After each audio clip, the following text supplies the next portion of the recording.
Hello, I'm Premanandas Bhagat, and for years I followed the so-called spiritual path, believing everything and anything, including joining a cult. It took years of purging to find the truth, and by committing to the path of Sanatana Dharma. If you're a seeker who is sick of the fluff, who believes science, logic, and scripture can coexist, and who believes fake spirituality has run rampant, and who is searching for a light at the end of this dark tunnel we call society, you are in the right place.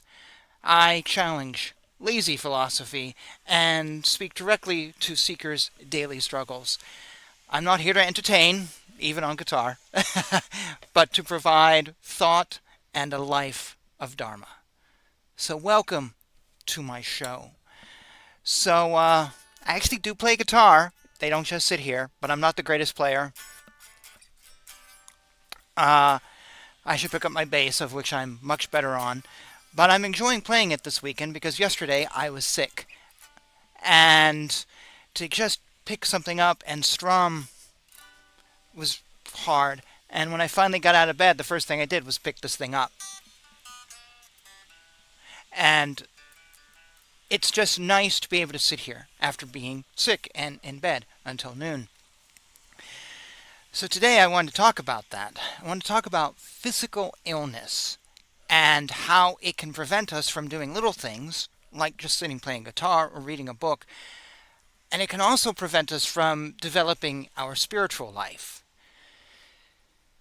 So this is something I think is never discussed. I don't think anybody talks about physical illness in regards to spirituality. We talk about the pitfalls of spirituality all the time, the ups and downs you'll encounter, but I've never in my life heard someone talk about physical illness and how that will affect you. But yet it really can. Because if you can't even pick up a guitar or pick up a book because something's going on, studying the Upanishads, it's probably not going to happen. Here's the thing, I know people who struggle with a physical dilemma. I'll define that in a second. But they don't talk about it. I know a guru who was off the internet for a little bit because he was sick, but you'd never know it. Outside of the little group that met with him, you would never know it because he didn't say anything about it. I know someone else who's on YouTube, wonderful young lady who has health problems that have caused her to no longer be able to work a full-time job. And I forget what she said, but I know there's days where it's just hard to get out of bed. And she's living on less income than she used to. And things are difficult. She doesn't talk about it, though. And I know others who are struggling with things. They don't talk about it. Why is that? I'm thinking it's because they feel less than. They feel maybe broken. Maybe they feel embarrassed. Maybe there's a stigma around it. And I want to break that today and bring awareness to those of us who suffer from physical problems that really, really collapse our life down to basics.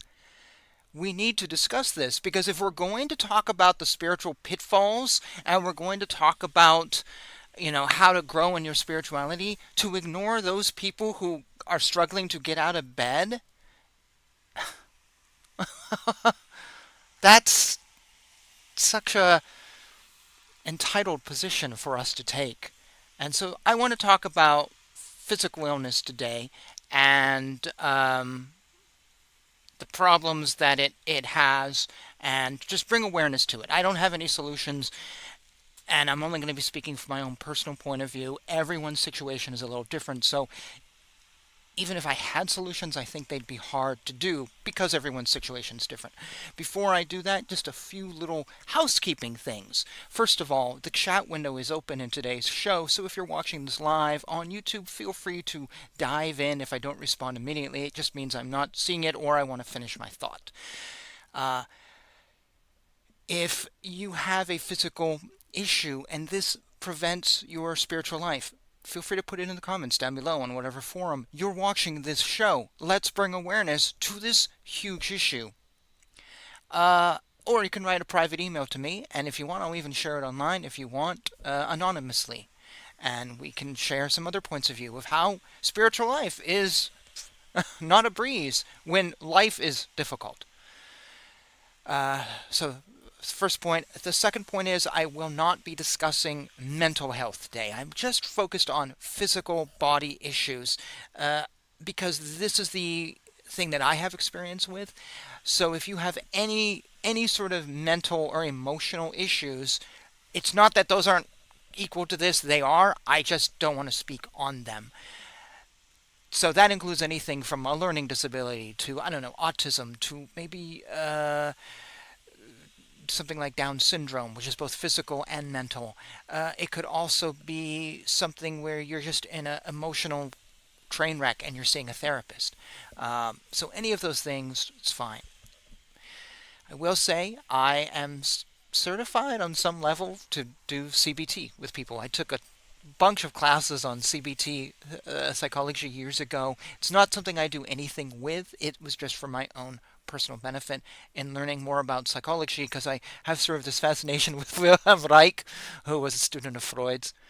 Um, Also, I am a certified integral Vedic counselor under the tutelage of Dr. David Frawley, which encompasses all of Vedic lifestyle and working with all those things to improve our lives. Again, I don't do this. This isn't my job. It's just something that allows me to hopefully reach out to people better and do my little talks here on YouTube better. As for more mainstream psychology, I have been to a psychologist multiple times in my life, four that I can recall. Part of it was when I was young. My parents just didn't know how to deal with me. I'm a Sigma male. I'm a lone wolf. I follow my own path. And they didn't get that. And it was a real struggle. And I've had some emotional downs where, like, I just was shaking. I couldn't function. And I just needed someone to talk to. And there's no harm in that. There's nothing wrong with that. It's not that you're dumb. It's not that you're stupid. It's just sometimes you need someone who doesn't know you, who you can talk to. And I think we stigmatize going to a therapist. I've been to one. It's not something we should stigmatize. But when I went to a therapist, it had nothing to do with spirituality. And those times when I went, I actually wasn't doing anything spiritual. It was a point in my life where it was just, that wasn't a thing. So I'm just not going to discuss that today. If you're interested, send me a message and maybe I will talk about my experience going to a therapist so you know you're not alone. Or if you need to go to one, don't be embarrassed. Okay, other housekeeping points. Different view, slightly different lighting. So I have to thank Dan, who wrote me an email and said there's a few tweaks you could do. And I said, yeah, you're right. It's about time I do this. And so I went and bought a new lighting rig. I wish you could see it. It's like an octopus. This is only the second time I've used it. So I pre-recorded something earlier. And so I know it's not perfect. I got that. It's probably a little on the bright side, matter of fact. And you know what we'll do? We'll just drop it down a little bit and see if that helps. And I got to work with it, but it's really great because I get to put my camera on it, and now I can have different backgrounds. I can sit with my girlfriend's stuffed animals or be close to things, and I'm really looking forward to developing this. So thank you, Dan, for the suggestion, and this is going to be really great for me because I like variety and get tired of sitting in the same place. But my old light was a clip-on light, and I could only go work a clip-on, and I'm limited in a small apartment. So look for some changes visually, and I hope you enjoy this. I'm very excited about this as I also get used to how to make it function perfectly and show my best side. A few other points. I'm sorry I'm going long, but I just a bunch of stuff here I want to get to. I am putting my this show on my website.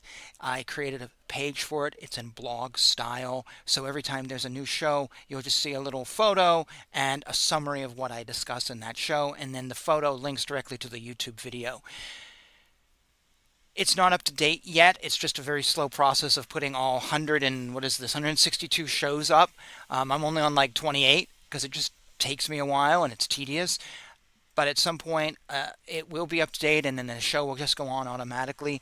This is of concern to you if you're interested in what I say about a particular topic, because I'm liberally tagging every episode on the blog. So whatever I'm talking about, oh, Ramakrishna, okay, tag.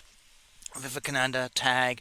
Um, Anger, tag. Trump, tag. Whatever. And so there's just all these tags, and so you can hit on that and just see all this stuff that I'm talking about and get all the episodes. YouTube, when you search for something, it brings stuff up, but you may not know exactly. Oh, it just brings a lot of stuff up. I don't know if this is what I want to see everything he's talking about in terms of Tulsi Gabbard. I don't know if you're on another channel like BitChute or Rumble or whatever, or Spotify. You may not have the option to search through stuff. So now on my blog, you can just go and see the tag, click along, and hey, there's all the episodes about Tulsi Gabbard. So I thought I would start doing that just to make it, organized for those who want to just hit certain things I'm talking about. And the last bit of housekeeping is I am in the very, very slow process. It'll probably take a year of putting subtitles on all my live episodes and shorts, and foreign language subtitles, about 140 or so a show. There are subtitles currently on these shows automatically. It's AI generated by Google or YouTube, sorry, and they're trash. If you've ever tried to read the subtitles, you will see that they're trash. I'm in the process of now going through them and editing them and tweaking them and fixing them. And then afterwards adding in the AI generated foreign language subtitles. This is because I use subtitles exclusively. Sometimes when I see a video that doesn't have it, I won't watch the video. It's just a thing. I've been told it actually helps learning. It helps processing stuff when you both can read and hear. My mother-in-law is hard of hearing, so she uses subtitles. I have a lot of viewers. About 2/3 of you are not in America, and by not having subtitles, I know I'm losing you. So I want to gain you, and I want you to be here. So I am putting these in every language that YouTube allows me to do. But that being said, it is a long and time-consuming process. Currently, I'm just focusing on the shorts because I've got, 72 of them, and I can kind of quickly do them. They've all been given subtitles. I'm now in the process of adding the foreign language subtitles. For a short, it can take me 10 minutes, like a 1-minute short. It can take me easily 5 to 10 minutes to tweak those subtitles. So if it's 10 minutes for 1 minute of video footage, you can imagine how long this would take me for a 2-hour video. Days. I did a 15-minute video the other day that took me 2 days. It's in between other things I'm doing. It's very time consuming. The titles are a train wreck. Where they fall are a train wreck. And so I'm just tweaking everything, and I have to listen to the video and stop and start. It's very time consuming. And then to add the subtitles for the foreign language, it's like 140 clicks on the button. And then I have to go through and click them again and click them again. And it can take like an hour to add all the subtitles. So we're spending, hours and hours and hours on one show, which means it will take me forever to get everything up. But it will happen. I promise it will happen. And I'll give you a hint right now on the subtitles for the shorts. They've all been done. If there's a new one added, you'll know that I have done the subtitles when you see an option for Hindi. That's sort of my little marker. I will finish the subtitle for a show, and when I'm done, I put the Hindi subtitle in immediately. And then later I can go, okay, which one of these needs the foreign language subtitles added? Oh, well, this one has Hindi. Okay, that one's ready to go. Oh, that one does not have Hindi, which means I have to do the subtitles on it. So if you see Hindi, I've done that one. If you don't see a Hindi option, it's the AI-generated YouTube subtitles, and I'm sorry, they're trash, but I'm going to be fixing that. It will just take me forever. So that's it. That's my housekeeping for the day. I know there's a lot there, but I wanted to throw it all out to you. So now let's talk about physical health. My mental health is getting distracted by the cars going by on this rainy Saturday morning, physical-wise. So let's talk about my own health. I do something to myself. It's my own fault. I seem to not be able to kind of get a hold of it. I dehydrate myself pretty bad. I used to have caffeine withdrawals. I used to have eye strain issues. So I don't know. Well, let's talk about all these because they've all sort of had the same outcome. So in college, I began suffering from eye strain issues because I just did so much reading. And at that time, I was spending a lot of time working on microfilm in a library because I was doing a lot of history research and on a computer. And this was really the first time in my life that I was on a computer all the time was in college and for my work at a newspaper. And I went through like two pairs of glasses in 1 year. And it would get to a point where I'd look at the computer screen and I'd be like, I can't see it. And it was bad. And I would get such migraines, horrible migraines. I wouldn't be able to sleep. I'd be laying on my couch or my bed, sometimes the floor, anywhere that I could get comfortable. It would be like a helicopter exploding in my head or a jackhammer going in my head for hours. It was so bad. And I'd throw up. And then I'd get new glasses and it would sort of help. But if you've ever had that type of pain in your head, it really saps your energy. You're just like, and my vision would be sapped. So I have a lazy eye. You can't see it from here, but I have prisms in my glasses that keep my eyes focused. So I have trouble focusing on one thing. I'm looking at the camera right now for a long period of time. I just really can't do it. My eyes start to water and it just doesn't work. Long period of time for me is like 30 seconds. So you see, I look around a lot. Part of it is just the way I'm kind of focus. I tend to focus on air and I think about something. And I'm not actually looking at anything. I'm looking at like, I have, if you ever saw the Sherlock TV show with his mind palace, that's kind of the way my mind works. When I saw that show, I was like, oh my God, I'm not alone. I visualize things. So when you see me looking in the distance, I'm often just visualizing something.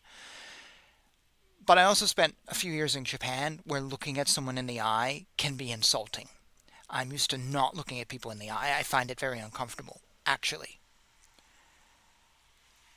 And I remember growing up with stories of, oh, the Native Americans didn't like it because if you look someone in the eye, you take their soul. And I think that always stayed with me too. But a lot of it has to just do with eye strain and this habit of keeping my eyes going. Before I discovered, anyways, I have a lazy eye, which means after a while, too much focusing causes my eyes to go like this. And when that happens, my focus obviously now is off. I see double. I lose my perspective. My balance starts to be affected. My distance is affected, and I get a headache. And then it can become a migraine. There was a point where it was so bad, right before I discovered I had this.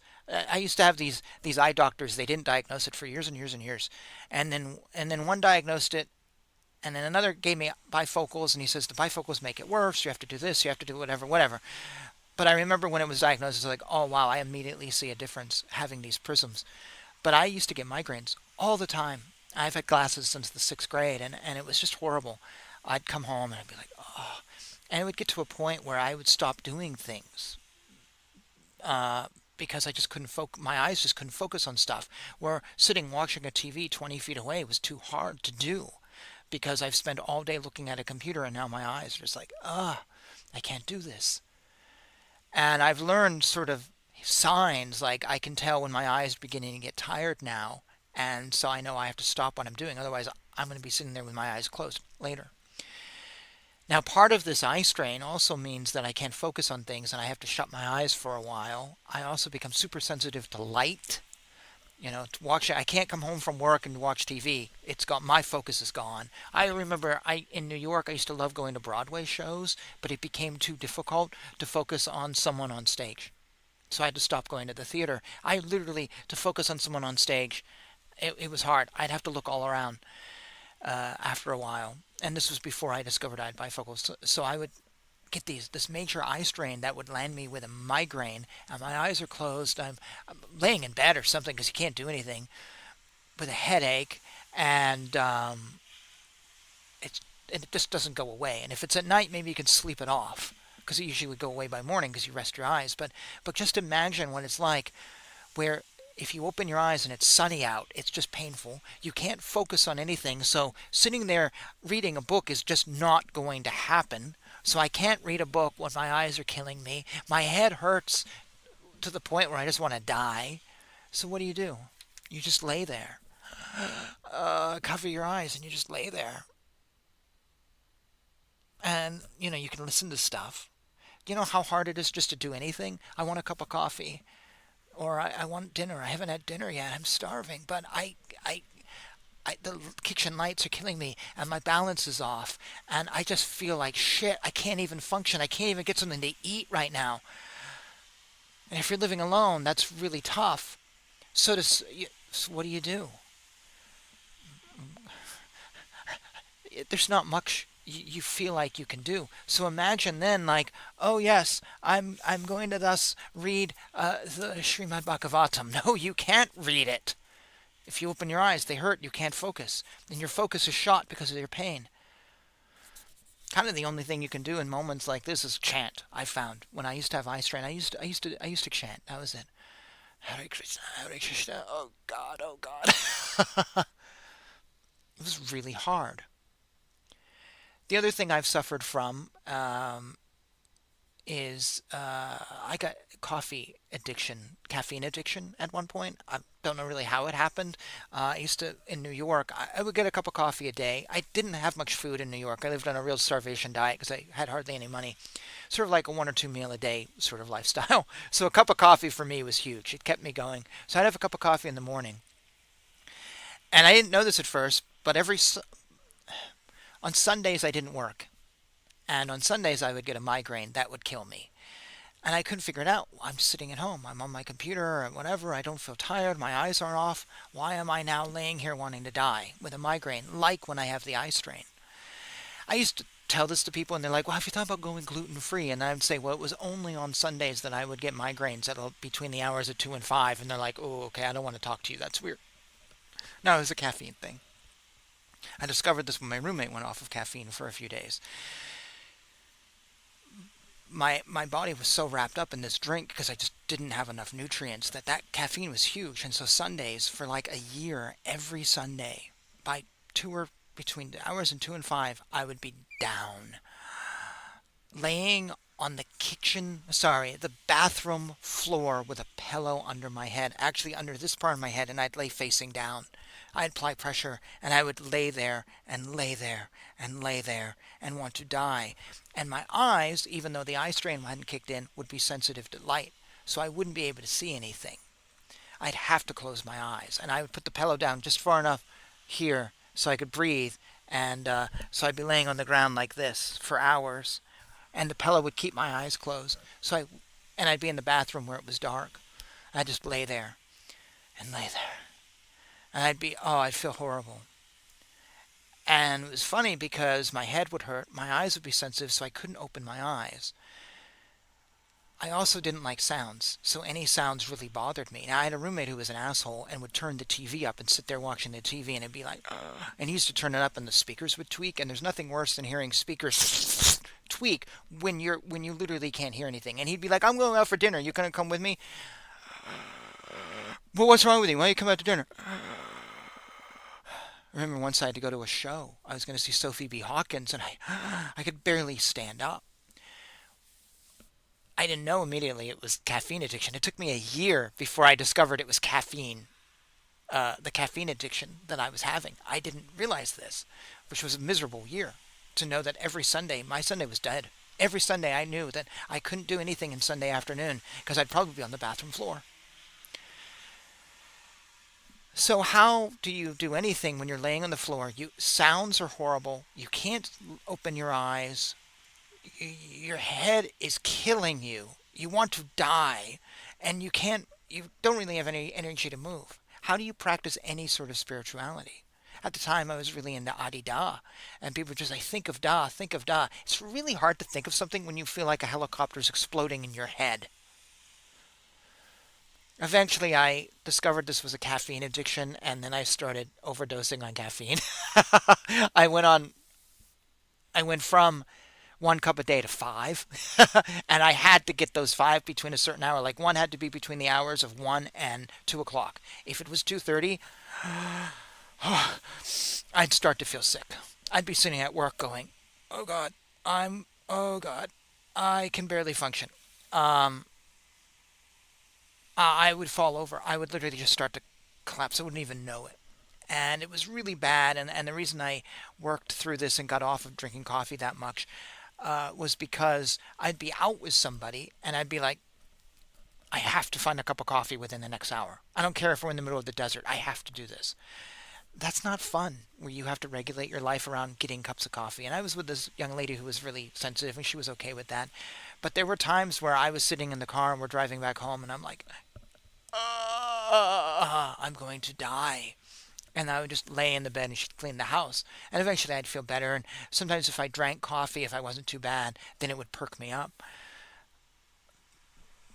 But, oh, it's horrible. Now, today I suffer from dehydration, uh, which started from my running.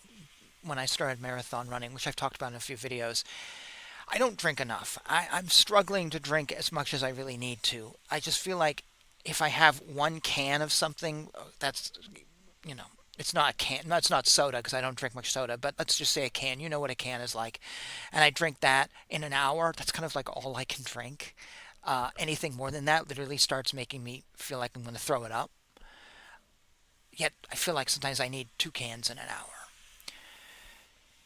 So I get sick on this running, and last summer, I'd go out running 10 miles in the morning, and I'd have a dehydration pack on me, and it'd be too much. It would be, really hot out, and that's when I started realizing stuff was going on. Actually, I went to my brother's house, and he kept the heat on, and I threw up 12 times that night. The next morning, I couldn't get out of bed. I was exhausted. He's like, open the window. And as soon as I opened the window, I kind of felt fine. But I'd throw up again, matter of fact. And I had a few other things. We were away in this, we had a stayed in this Airbnb and they had a hot pad in the bed and I was using it and it dehydrated me and I was throwing up the next morning. We're driving. I'm like, okay, if I tell you to pull over the road, do so. Um, and eventually enough of these, we figured out that it always had heat. And then I realized, okay, I need to be careful of heat and then getting dehydrated. I'm not drinking enough. Or when I saw my brother, I hadn't had much to drink, and one of it was alcohol. And then what happened was the running. I would be doing, to go back to where I was saying, I'd be running 10 miles in the morning, and I'd be out there running. And I remember once I was out running, I'm like, I kept having to stop, and I was drinking and drinking and drinking. I went through like a liter of water, but I'm still like, oh, I don't feel good. And I remember at one point, I was like, okay, I think I should go home now. I'm not too sure which way to run. I was a mile from my house on a track that I've done 1,000 times. Like I literally couldn't figure out where I was because my mind was beginning to fry, and that happened too many times. And I would have like a 2 liter hydration pack, and it wouldn't be enough to keep me on this 10-mile run. And what would happen is whatever water I had left, I would drink as soon as I got home. And I'm sitting in the apartment here, and it's such a microwave that I would be dehydrated by 5 o'clock. Because even though I drank the 2 liters of water to compensate for my running, it wasn't enough sitting in this microwave with an air conditioner in the other room. I'd be dehydrated just sitting in my house. I couldn't get enough water in me, and I'd collapse. And the dehydration migraines are worse than the ones I've been telling you about with the eye strain and the caffeine. They're worse. I have two types. One's just developed this past year. So the first one is I get a migraine, just like I said before, where my head hurts. It hurts. And it can hurt in different places. And so laying down, like if the migraine's right here, oh, that can't hurt. So sometimes I have to lay like this or lay in a way. I can't lay on my stomach. Laying on my side is hard. I have to lay on my back. I actually don't like laying on my back. My head is pounding sometimes in multiple places. My eyes just I put an eye thing on, or I have curtains that I close because light is just bad. It just is really bad. It kind of makes it worse. Sounds, I can't have any sounds. Talking is just impossible. I'm just like, ah. and my head is full of nightmares. I cannot sleep, but it's just the worst thoughts you can think of go through my head. And usually I know when I'm better because the thoughts start getting good. It's really hard to sit there and even do a mantra when everything hurts. And the thoughts are just so prominent that are so bad. I don't know why I get bad thoughts. And the other thing that happens is I throw up. I throw up if I move on one of the forms of the migraine with this dehydration. So if I'm sitting like this, or I'm laying like this, and I do this, I just move my hand, I will within a minute have to run to the bathroom and throw up. And it won't just be, ugh, it'll be like 5 times. I have easily thrown up 30 times in one morning. And after 10 times there's nothing left in your stomach. So it's just and I get like a few minutes after I throw up where I have to get right back in the bed and I have to get into a position because if I don't and I kind of start wandering around because I'm moving, I will have to then throw up. I've had times where I'm laying in bed where I'm just like I can't do this position anymore. Roll over. Oh, I got to throw up now. Literally every movement makes me have to throw up. Now I've gotten a new migraine, which just happened last year, which is really crazy. It's in a different place, and it's happened like 3 times now, or yeah, 3 times, where I don't throw up when I move. I throw up every half hour on the dot. I'm not joking. Literally, I'm in bed. Oh God, my eyes are closed. I'm laying there, and I'm moving, and I'm fine. I throw up. Oh, okay, I come back. I'm moving, I'm fine. Literally 30 minutes later. It's really weird. I can kind of function and I can't really read books. I can kind of think about things or move around or, I mean, you can't really do much, but I'll throw up. And then eventually an hour will go by, and that's when I know I'm better. Yesterday, at midnight, I woke up and my head hurt and I could tell my body was dehydrated and I started drinking and drinking, but it wasn't enough. By the time it was time to go to work, I just said I can't come in today. And I threw up like 3 times and I was in bed till noon yesterday. And then I got up and was drinking. But it's hard because it takes a while because your stomach has thrown up everything that it ate over the last 12 hours. And to put more food in, it takes a while. And I always feel like after I come out of the headache stage for the rest of the day, I'm just like, oh, like someone hung over, trying to get myself going. And sometimes it can last like the next day. So about a month and a half ago, I decided I wanted to talk about this because I had a day where I was with a migraine. I had gone to the gym the night before, and I'd worked really hard, and I think that's what did it to me. And when I came home, I didn't drink enough. And I had a migraine and did not get out of bed until 6 o'clock. I was in bed all day. Uh, I couldn't move. Every time I moved, I had to go throw up. I forget how many times I threw up. It was pretty bad. And then finally, like 5 or something, I began to feel a little better, but not enough to function. And ate some candy, and it was okay. And it was like, okay, 6 o'clock, I was able to function. Well, we go to bed by 8 o'clock in my house. My night was shot. My day is gone. Imagine if that's the only day off you have. I've had that happen, where my one day off, I'm in bed. It's miserable. Yesterday I lost half my day. Work didn't matter. I didn't have anything on the calendar there. But I was in bed throwing up all morning. So this is my fault. I'm not going to say it's not. And this is different than someone who has a virus or a disease or a permanent disability of some sort. Maybe you have a limb missing or something, AIDS or something like that, or cancer or something. I do this to myself. I'm not going to say it's the same as someone struggling with something else, who is on a dialysis machine or whatever. It's not. But the end game is me being in bed, unable to look at things, unable to hear things. Even listening to music is painful. Unable to really think about anything because my brain is lost in this fog of horror. I don't understand why that happens, but it's horrible. If you can just imagine like the same horrible thoughts going over and over in your head for 8 hours. unable to sleep, and then the next day I'm kind of out of it. Uh,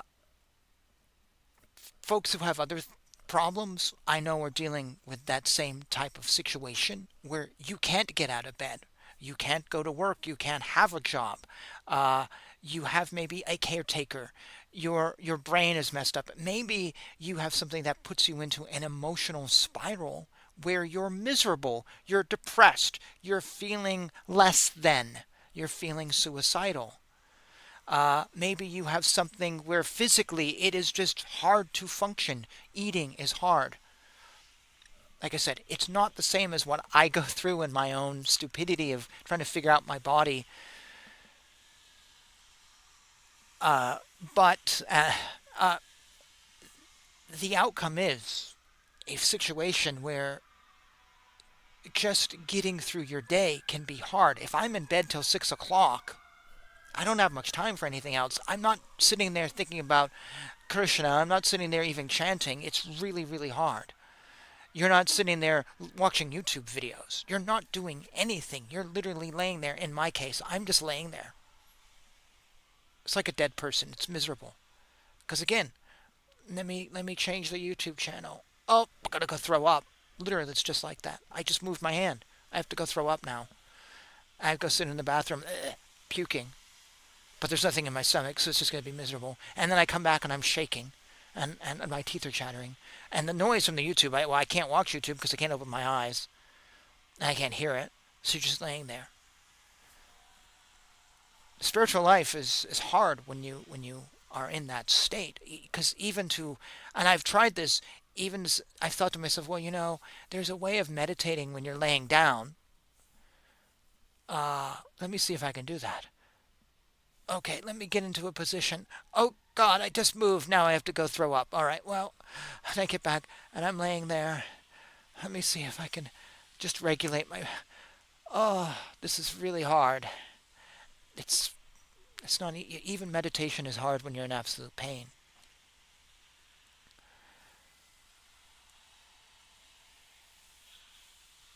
So I know I've focused a lot on myself and talked about my own situation. Uh, but I know there's a lot of folks out there who struggle with physical issues, which, again, as I said, the outcome is like mine. You're not able to function and get through your activities. So doing something outside of those normal activities is hard, is nearly impossible. And when you're ill, it sucks up a lot of time. So, like I said, I've had one day off, and that one day is spent in bed throwing up. I didn't get anything done. Now I feel bad because I wasted the day, and I hate wasting my time. So, what do you do in terms of things, other things? I can barely read my novel, forget about anything else.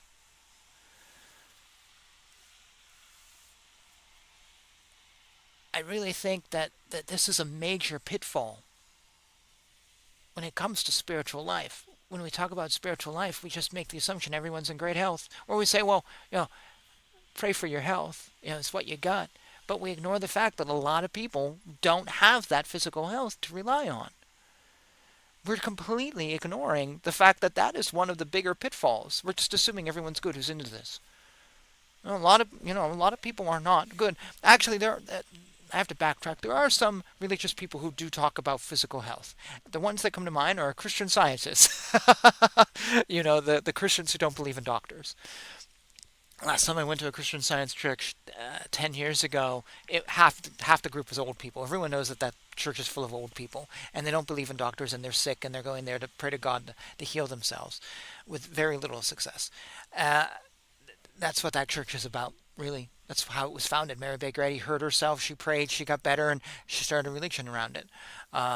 Based on another religion, New Thought, by Phineas Quimby, and his whole thing was healing people through God. Other than them, we don't really hear much talk about physical ailments and physical health. And in the Christian Science Church, they just tell you that you're not believing properly. You gotta believe better. The problem is you're not believing. So the reason I got dehydrated was I didn't believe in God properly. No, that's not helping. anybody. That's not real spirituality, people. That's something else. But I really think a lot of us deal with health issues. And we need to discuss these things. We need to be open about this is a pitfall. This is a problem. You are lucky that you don't have a physical illness. But there are many people that do. And it's not just, you are healed. Walk, walk, like the Christian church does, which is all fake.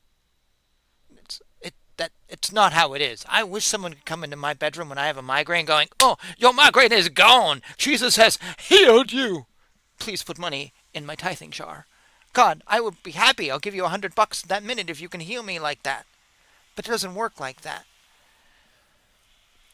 Real life doesn't work like that. Real life is pain and suffering, and then you're emotionally distraught. And this spiritual growth is sometimes I'm laying there thinking to myself, is this God punishing me? Is this God teaching me a lesson? Is this God pushing me into something where I don't know? It's hard. So another story that happened to me. I had a teacher, a professor in college, beautiful woman from Vladivostok, Russia. She's taught English as a second language in Russia. And the moment the revolution happened, she moved over to America. Valentina Umanets, who lived in Bellingham, Washington, she had had cancer and it went away. And one day she's in class. She was a hard teacher. Oh my God, this was beginning Russian, and like every third day we had a test. It was just mind numbing. It was insane. She was amazing as a professor, though. She never spoke English. Refused to speak English. Beginning 101 Russian, and you don't get any Rush, don't get any English. She's on the board, writing something up, writing, and she stops. And she just stops. And we all notice this. And then just like a minute goes by, and then she keeps teaching, but something's happened. We don't know, but no one dares ask. We idolize this woman. Okay, so she leaves. The next day, we're sitting in class. The secretary comes in to the classroom and says, class is dismissed today because Valentina is at home. She had cancer some years ago, and it came back. So, from what the secretary was told, after our class, Valentina called her daughter and said, "Take me to the hospital," and they found the cancer had returned. And the thing Valentina said to the secretary was a couple things. God is punishing me. This is my punishment. So I'm not going to do anything this time. I'm going to die. Which was horrible, because this is a beautiful woman. And I want to see my students. Please have them come to my home. So we did. It was the mayor of the city helped get a visa for her son to come over.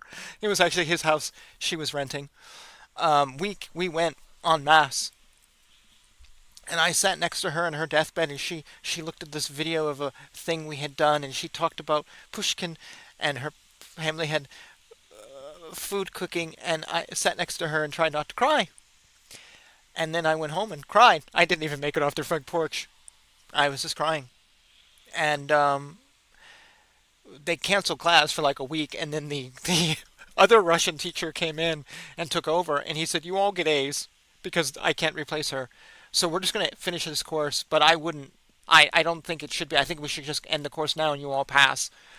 But we're going to finish it, and this is the most tragic thing, and I can't. It's hard. And we did it, and then her memorial was my 21st birthday, and I cried for 4 hours. I came home. I didn't drink or anything. I went the next night. It was too much. I just was miserable. Her death, and I stopped celebrating my birthday because of that. I stopped celebrating for years and years and years and years and years and years and years, up until maybe only a few years ago. Then I really started celebrating my birthday again because Valentina died, and her memorial was that day, and it was too much. And she was too beautiful of a woman. But here's a woman thinking, this is my punishment.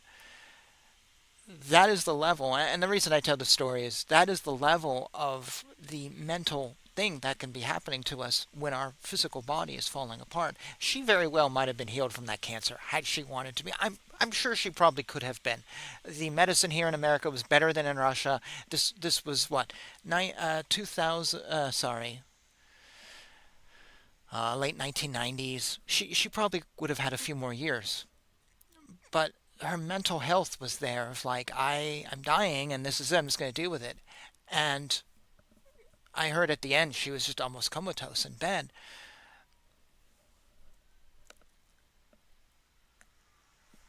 This is the level that our physical problems can bring us to is giving up on life.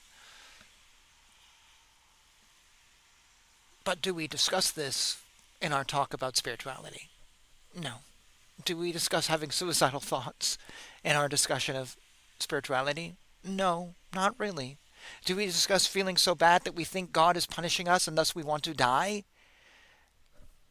I don't hear people talking about this. We talk about, oh, love your neighbor. Oh, God is one. Oh, this. But we don't talk about our bodies. Oh, you're Shiva and you're not the same. You're not the same. It's okay. Okay, Mike Shiva and I are not the same. I understand that better than anybody. But I'm in so much pain right now. It's hard to contemplate that Mike Shiva is separate from my body, and that this isn't God punishing me. So, as I said, I don't have solutions. I don't have answers. I'm only touching a surface of this thing. But I wanted to share with people this thing of many of us deal with some physical problem, either caused by our own stupidity, or something permanent, or something short term. I know someone who got in a wreck on his bike and his back is still messed up years later, and he doesn't work because of it. I know others who have physical disabilities and physically can't do things. I know a guy who had a heart attack, didn't leave the hospital for 2 years. Would we just say, oh, just pray the rosary, you'll be fine? It's not that easy. It's not that easy. Physical, we don't talk about physical illness and physical pain realistically in the world of spirituality. I don't think. And those people who have physical ailments, I think they feel stigmatized by it or something's wrong or bad, so they don't want to talk about it. But I think we should. We should destigmatize this. This is the world we live in, you know, and the mental issues we go through and the problems. And that's why I'm doing today's episode. So, ironically, an ambulance is going by right now, if you can hear it.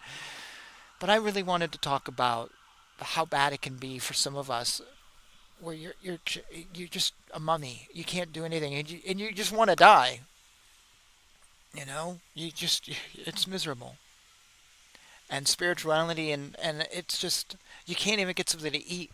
You can think about Krishna. It's not that easy. So, yeah, that's all I wanted to say. you know,